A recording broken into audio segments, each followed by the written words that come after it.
Good morning, students. Now we will begin with the start of new topic, importance of finance and business firm. Okay. यहाँ पे जो हम new topic पढ़ेंगे मतलब finance business में होने से सफिशिएंट बिजनेस में होने से फाइनेंस बिजनेस में क्या क्या फ़ायदा हो सकते हैं वो हम ये टॉपिक में समझेंगे. ओके. और अगर सफिशिएंट फाइनेंस नहीं होगा बिजनेस में तो क्या क्या प्रॉब्लम्स आ सकती है वो भी ये टॉपिक में समझेंगे. ओके. फाइनेंस कैसे Finance is such an axis around which all financial activities rotate. Capital can be compared with the human blood. The importance of blood in a human body is almost equal to the importance of capital in business unit. टू मतलब यहाँ पे क्या बोल रहे हैं कि capital को कंपेयर किया गया है ह्यूमन के ब्लड से. ओके. जैसे ह्यूमन के ब्लड के बॉडी में ब्लड का होना ज़रूरी है, एक ह्यूमन के बॉडी में ब्लड नहीं होगा तो ब्लड की कमी हो जाएगी तो उसका सर्वाइव करना मतलब ह्यूमन बीइंग के सर्वाइव करना मुश्किल हो जाएगा. ओके. उसी तरीके से बिजनेस में फाइनेंस कम हो जाएगा तो बिजनेस करना भी मुश्किल हो जाएगा, मतलब बिजनेस का भी सर्वाइव करना मुश्किल हो जाएगा. तो कैपिटल को किसके कंपेयर किया गया है? ह्यूमन के ब्लड से कंपेयर किया गया है. मतलब जितना ह्यूमन बॉडी में ब्लड इंपॉर्टेंट होता है इसीलिए बिजनेस में फाइनेंस इंपॉर्टेंट होता है. To run all activities of business on time a proper financial system inevitable. मतलब बिजनेस की हर एक एक्टिविटी को कंप्लीट करने के लिए टाइम पे कंप्लीट करने के लिए प्रॉपर फाइनेंशियल होना ज़रूरी है. कुछ भी परचेस करना है तो फाइनेंस चाहिए. ओके. क्रेडिटर को पे करना है तो फाइनेंस चाहिए.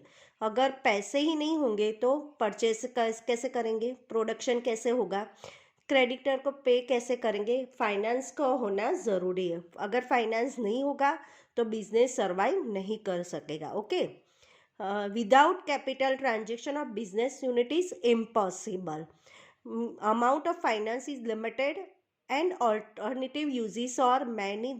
Therefore the use of funds should be done optimally. Okay. क्या बोल रही हैं यहाँ पे? बिजनेस में फाइनेंस कम होता है, उसके लिए उसके रिलेटेड एक्टिविटी बहुत ज़्यादा होती है. तो जितना भी फाइनेंस उसको अच्छी तरह से यूटिलाइज करना चाहिए, कहाँ पे भी वेस्ट नहीं होना चाहिए. Okay. Due to non availability of sufficient fund. अगर बिजनेस में सफिशियंट फंड नहीं होगा तो business has to face many difficulties. Okay. अगर बिजनेस के पास सफिशियंट फंड नहीं होगा तो बिजनेस को बहुत सारी डिफ़िकल्ट्स फेस करनी पड़ेगी. जैसे कि creditor worthiness of business unit is affected if there is delay in making payment to creditors. Okay. Creditors को बिजनेस लाइबिलिटी होती है. अगर बिजनेस में कोई भी उधार में परचेस किया है, क्रेडिट में परचेस किया, अगर टाइम पे पेमेंट नहीं कर पाए क्रेडिटर्स को तो क्रेडिटर्स दूसरी बार हमको उधारी में बेचेगा नहीं, बेचेगा ना. तो हमको क्रेडिटर से हमने कुछ परचेस किया है तो बिजनेस की रिस्पॉन्सिबिलिटी होती है कि उसको टाइम पे पे करना पड़े. अगर हम टाइम पे क्रेडिटर्स को टाइम पे पैसे नहीं मिलेगा तो नेक्स्ट टाइम हमको क्रेडिटर्स कुछ भी हमसे परचेस नहीं करेगा. Okay. Sometimes the firm has to ignore to opportunity of high profit investments. कभी कभार कैपिटल कम होने से ऐसा भी होता है कि प्रॉफिट इन्वेस्टमेंट अपॉर्चुनिटी इग्नोर करना पड़ता है. ओके. इन्वेस्टमेंट को जब सेविंग होगी तभी इन्वेस्टमेंट होगा. जब सेविंग का भी जब पैसा होगा है ना, अब मतलब इग्नोर करना पड़ता है कि इसको सफिशिएंट अपॉर्चुनिटी को. मतलब यहाँ पे overlook the advantages of cash discount. मतलब कंपनी को कैश एडवांटेजेस कब मिलेगा? जब भी उसके डेट पे कैश डिस्काउंट कब मिलता है? जब हम टाइम पे करते हैं. ओके. अगर सेलर ने डेट बताई है वो डेट पे हम बिजनेस पे कर सकते हैं तो उनको कैश डिस्काउंट मिलेगा. अगर पैसे ही नहीं होंगे तो टाइम पे ही नहीं कर सकेंगे ना, पे नहीं कर सकेंगे, कैश डिस्काउंट भी नहीं मिलेगा. Okay. Face difficulty in timely purchase of raw materials etcetera. मतलब रॉ मटेरियल परचेस करने में भी डिफिकल्टी है. मतलब ये बिजनेस में ये फाइनेंस होना बहुत ज़रूरी है. ओके. कैपिटल को कंपेयर करना है ह्यूमन के ब्लड से. ओके. ह्यूमन के बॉडी में जितना ब्लड इंपॉर्टेंट है उतना ही बिजनेस के लिए फाइनेंस इंपॉर्टेंट है. ओके. क्लियर हुआ? नाउ नेक्स्ट है ऑनर्स फंड। ओके, तो यहाँ पे ऑनर्स कितने टाइप के ऑनर्स के फंड, यहाँ पे उसके चार्ट बताया गया है। फर्स्ट है फॉर्मेट देखते हैं उसमें, उसके बाद एक एक को हम डिटेल्स में स्टडी करेंगे। ओके, कितने टाइप के ऑनर्स फंड है? इक्विटी शेयर, एक वन टाइम एक ऑनर्स फंड है। फिर उसमें भी टाइप दिया गया है, ordinary equity share, sweat equity share, other equity share. Okay, यहाँ पे पहले हम पढ़ेंगे इक्विटी शेयर। ओके, मतलब यहाँ पे उसका मीनिंग पढ़ने के से पहले इक्विटी शेयर क्या होता है मीनिंग के मतलब कोई कंपनी के पास बिजनेस करने के लिए कोई पैसों की ज़रूरत पड़ती है, उतना पैसा एक पर्सन के पास मतलब 2-3 जन से मिला के बिजनेस चलाना पॉसिबल नहीं होता है। ओके, ये शेयर इक्विटी एक शेयर एक डॉक्यूमेंट होता है, एक एक्यूमेंट मतलब इक्विटी शेयर एक डॉक्यूमेंट होता है जो कंपनी या बिजनेस इश्यू करता है पब्लिक को। ओके, एक डॉक्यूमेंट होता है जो कंपनी इश्यू करती है पब्लिक को, और पब्लिक क्या करती है, उसके बदले में कंपनी को पैसे देती है। ओके, तो क्लियर हुआ। इक्विटी शेयर एक डॉक्यूमेंट होता है जो कंपनी इश्यू करती है, कंपनी पब्लिक को देती है, और ये डॉक्यूमेंट्स पब्लिक को देती है, और पब्लिक क्या करती है, उसके बदले पैसे इन्वेस्ट करता है। ओके, पब्लिक क्या करता है, कंपनी में पैसे इन्वेस्ट करता है। इक्विटी शेयर क्या है, डॉक्यूमेंट है जो कंपनी पब्लिक को देती है, वो डॉक्यूमेंट के बदले में पब्लिक क्या करती है, कंपनी में पैसे इन्वेस्ट करता है।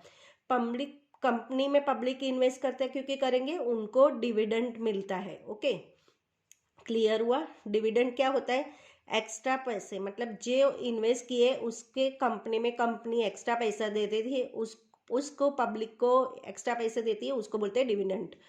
शेयर क्या है, ओके, शेयर एक डॉक्यूमेंट है। ओके, तो कंपनी पब्लिक को देती है, जिसके बदले में पब्लिक के कंपनी के अंदर इन्वेस्ट करती है। ओके, क्लियर हुआ। इक्विटी शेयर एक डॉक्यूमेंट है, प्रेफरेंस शेयर भी एक डॉक्यूमेंट है। इक्विटी शेयर में प्रेफरेंस शेयर में क्या फ़र्क है वो हम पढ़ने वाले। ओके, तो फर्स्ट है equity share. Okay, share the meaning देखें, the shares having last right to receive dividend as well as capital comparing to preference share as known as a equity share. Okay, equity share क्या, कौन से share होते हैं, अगर company ने profit earn किया है तो वो प्रॉफिट में से सबसे पहला डिविडेंड प्रेफरेंस शेयर को जाता है। किसको जाता है, प्रेफरेंस शेयर होल्डर को। पहला डिविडेंड किसको जाता है, प्रेफरेंस शेयर होल्डर को जाता है। प्रेफरेंस को पे करने के बाद ही लास्ट में इक्विटी शेयर होल्डर को मिलता है। तो शेयर ही मतलब इक्विटी शेयर क्या, एक शेयर वो शेयर है जिसके अंदर बस लास्ट राइट है, लास्ट हक है, मतलब वो उसको डिविडेंड मिले, उसको कैपिटल मिले। सबके पे करने के बाद लास्ट में जिसको मिलता है इक्विटी शेयर होल्डर को मिलता है। ओके, इक्विटी शेयर एक डॉक्यूमेंट है, और जिसके पास इक्विटी शेयर है उसको बोलते हैं शेयर होल्डर। उसको क्या बोलते हैं, इक्विटी शेयर होल्डर। अगर मेरे पास इक्विटी शेयर डॉक्यूमेंट है तो मुझे बोलेंगे इक्विटी शेयर होल्डर। ओके, अब उसके मतलब इक्विटी शेयर आपको फिर से एक बार रिपीट करती हूँ कि जिसके पास होगा उसको लास्ट राइट मिलता है डिविडेंड करने के लिए। सबको पे करने के बाद सब बचता है, इक्विटी शेयर होल्डर को मिलता है, डिविडेंड मिलता है। ओके, कैपिटल सबके पे करने के बाद मिलता है। ओके, क्लियर हुआ। अब इस कैरेक्टरिस्टिक पढ़ेंगे हम, मतलब कैरेक्टरिस्टिक यहाँ पे है, one by one I will explain you. पहले अगर कुछ भी प्रॉब्लम है तो you will ask me. Okay, first है true owners. This type of share holders are called true owners of company और फेथफुल कंपनीज। मतलब कंपनी की मतलब इक्विटी शेयर होल्डर को कंपनी को ऑनर बोले जाते हैं, बिकॉज फेथफुल कंपेनियंस में साथी, because they take more risk than preference share holders. मतलब उनका रिस्क ज़्यादा होता है, उनको ट्रू ऑनर क्यों बोला जाता है और फेथफुल क्यों साथी बोला जाता है। इक्विटी शेयर होल्डर बहुत ज़्यादा रिस्क लेते हैं कंपेयर टू प्रेफरेंस शेयर। मतलब प्रेफरेंस शेयर से ज़्यादा कंपनी जितना भी प्रॉफिट अर्न करेगी सबसे पहले प्रेफरेंस शेयर होल्डर को देती है, फिर अगर पैसा बचता है तो ही इक्विटी शेयर होल्डर को मिलता है। ओके, क्लियर हुआ।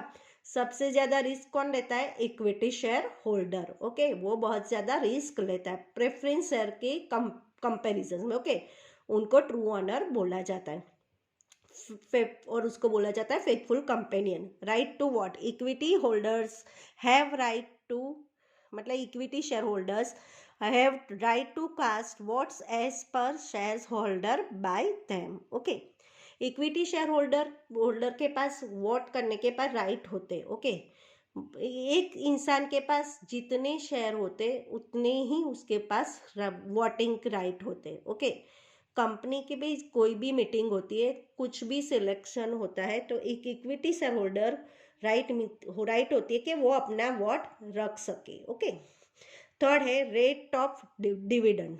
For such share holder the dividend and rate of dividend is not fix. क्या बोल रहे हैं यहाँ पे? इक्विटी शेयर होल्डर के लिए डिविडेंड का रेट होता है, वो फिक्स नहीं होता है। ओके, हमने पढ़ा है कि यहाँ पे मीनिंग में प्रॉफिट के अर्न करती है कंपनी, पहले सबसे पहले किसको देती है? प्रेफरेंस शेयर होल्डर को देती है। जो बचता है तो ही इक्विटी शेयर होल्डर को मिलते हैं, है ना। तो फिर यहाँ पे ये आपको समझ में आना चाहिए कि यहाँ पे डिविडेंड उनको रेट कोई फिक्स नहीं होता है। ओके, मतलब अगर ज़्यादा अर्न किया तो ज़्यादा अर्न करेगा तो ज़्यादा मिलेगा, अगर कंपनी ज़्यादा कम मतलब कम प्रॉफिट है तो कम मिलेगा। ओके, मतलब अगर कंपनी ने प्रॉफिट अर्न ही नहीं किया तो डिविडेंड को भी इक्विटी शेयर होल्डर को नहीं मिलेगा। ओके, इक्विटी शेयर होल्डर को डिविडेंड पे करते उसका रेट कोई फिक्स नहीं होता है। Okay, understand.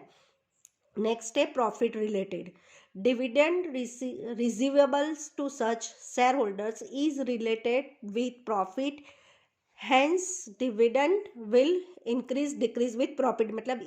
मतलब जिसको मतलब प्रॉफिट के रिलेटेड, क्योंकि शेयर होल्डर को यहाँ पे जो इंक्रीज डिक्रीज विथ प्रॉफिट, मतलब कंपनी का भी जितना भी प्रॉफिट होता है उसके अकॉर्डिंग इक्विटी शेयर होल्डर को डिविडेंड मिलता है। ओके, अगर कंपनी ने ज़्यादा प्रॉफिट अर्न किया है तो इक्विटी शेयर होल्डर को ज़्यादा डिविडेंड मिलेगा। ओके, अगर कंपनी ने कम प्रॉफिट अर्न किया तो इक्विटी शेयर होल्डर को कम डिविडेंड मिलेगा। ओके, इक्विटी शेयर होल्डर जो डिविडेंड पे करती है वो इक्विटी शेयर होल्डर के सर्टिफिकेट मिलने वाला वो किससे रिलेटेड होता है?